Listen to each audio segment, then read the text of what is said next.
All right, folks, we're back. Good morning. Welcome to ShortSalePowerHour.com. I don't think I even introduced myself yesterday because my partner, Kevin Kauffman, walked in front of the camera, and this large behind just, basically threw me off. Anyway, wow. My name's Fred Weaver. My partner, Kevin Kauffman, is behind the camera, actually not operating it. He's checking his iPhone right now. He may have just gotten a text message, or it may be his turn to play Words Free, which is an app that he enjoys playing. Anyhow. I enjoy playing it? I'm addicted to that app. Yeah, okay. Yeah, we should start selling iPhones. I think that'd be a great idea. Maybe we can do that through Amazon. Okay. I'll see if we can do that. All right, so here's the deal, guys. We've been talking about the HAFA program. We spent some time yesterday. HAFA stands for Homeowner Affordability Foreclosure Alternatives. Who cares what it stands for? It's a government program that a lot of people out there in the media are basically clouding and standing behind, saying this program is going to help the short sale market. So we're picking it apart. I know this is a little bit rough, if you will, guys, but somebody's got to do it. You're not going to know about this because, let's just face it, you'd rather watch us for 8 or 10 minutes this morning than you would actually sit down and read this whole 43-page document yourself. We're just more exciting. Okay, anyway, Kevin. All right, so Kevin, yesterday we talked about how you're supposed to do the HAMP program, the modification program, and if you haven't, then, okay, here's the deal. If you've got a fully executed contract, you can actually start in the HAFA program. Sweet. So here's what the HAFA program does, Kevin. The HAFA program, in the event the borrower has an executed sales contract and requests the servicer to approve a short sale under HAFA before an SSA has been executed, the servicer must evaluate the borrower for HAFA as described in the supplemental directive and must utilize the alternative request for approval of a short sale. Okay, so the SSA is this document. It's almost like the pre-qualification. I hate to name it that, but I'm going to call it that for right now. It's like the pre-qual for we pre-qualify you for a short sale based on what you've provided us. Sure. The letter includes a fixed termination date of how long the offer's good, a requirement that the property be listed with a licensed real estate professional. Okay. I like that. That's me. Either a list price approved by the servicer or the acceptable sales proceeds expressed as a net amount.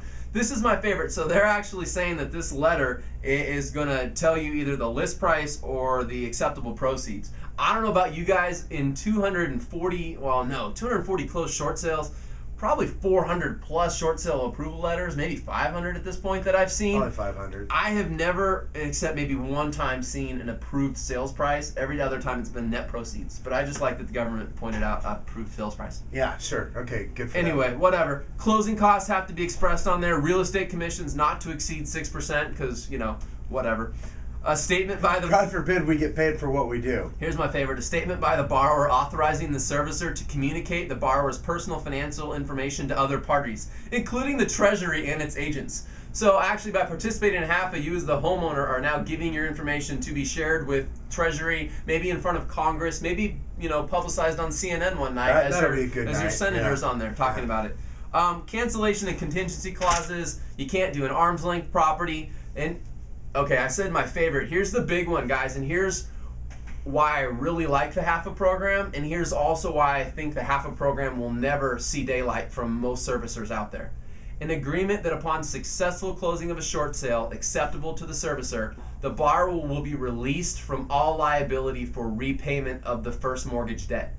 The HAFA program requires that the servicer of the first mortgage release the borrower from future deficiency or collection rights. You know what? In Arizona, maybe that's not that big of a deal because there are very few first liens here in Arizona that can actually be collectible from a deficiency balance based on our understanding, based on the research we've done. But in other states across the country, why in the world would I as a servicer give up my right to try to collect more money later? Absolutely wouldn't. Absolutely wouldn't. Okay. Here's some goodies. In addition to not coming after the homeowner for the difference, they're also going to give the homeowner $1,500.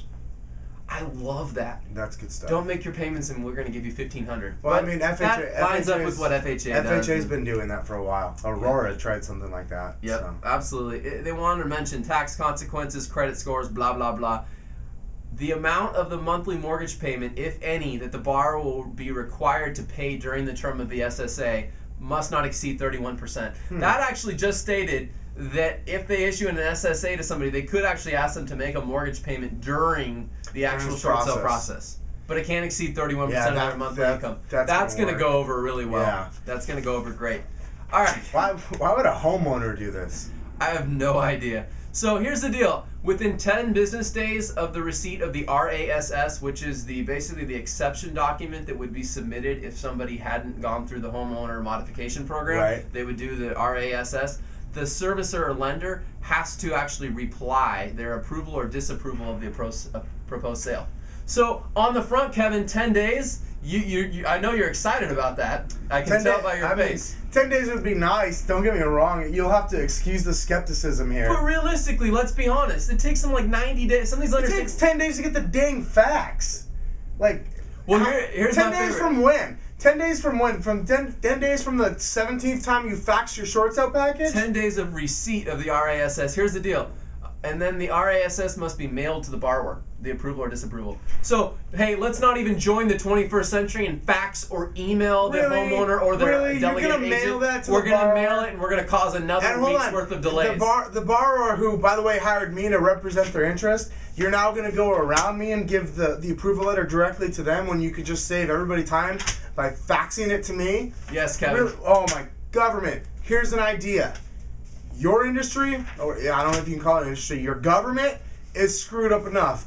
Don't do that to my industry, okay? We've got our own problems. We don't need you ruining ours any further. Yeah. Well, actually, Kevin, as you've been talking, I've just been flipping through pages here. Well, because all of it, pretty much none of it matters. Here's the deal, guys. The big thing we want you to walk away with is to know that this whole HAFA program is actually something that the servicer has to agree to, okay? And part of the HAFA program, and I'm not even going to spend my time on it because it's really a waste. Part of the HAFA program says, though, that the second lien holder has to agree to a small amount of money. It's like $1,500 or yeah, whatever, I don't even something know. small. Who cares? It's less than $3,000. At the end of the day, guys, if you've got a 2-lien short sale, it's very unlikely that you're ever going to see daylights with the HAFA program. If the borrower does not live in it as their primary residence, you don't qualify. If you didn't do a modification, you qualify, but you've got to do an exception. I mean, do I have to go on? Could there be any This is more supposed crap? to be the document that's like the universal help everybody document to help the short sale program, and it's going to affect, it's probably only going to apply to less than 20% of all mortgages in the country, and even then we have to get the servicer to agree not to pursue people.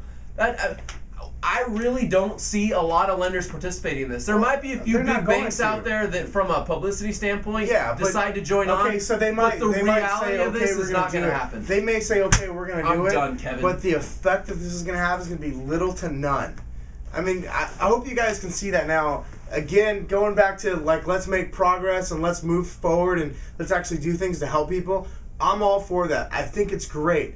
But the reality of it is let's pull our heads all the way out of our asses before we go write a 40-page document saying how things are going to help. This doesn't help anybody except for the 46 states least affected. Are you kidding me, you guys?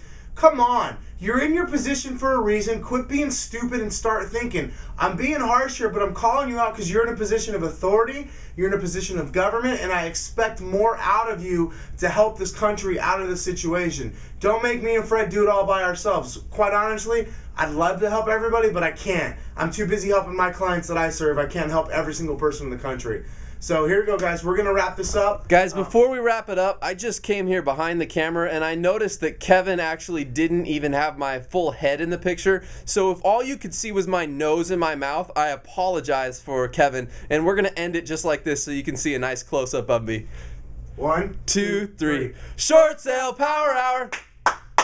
Short sale power hour. Crush it.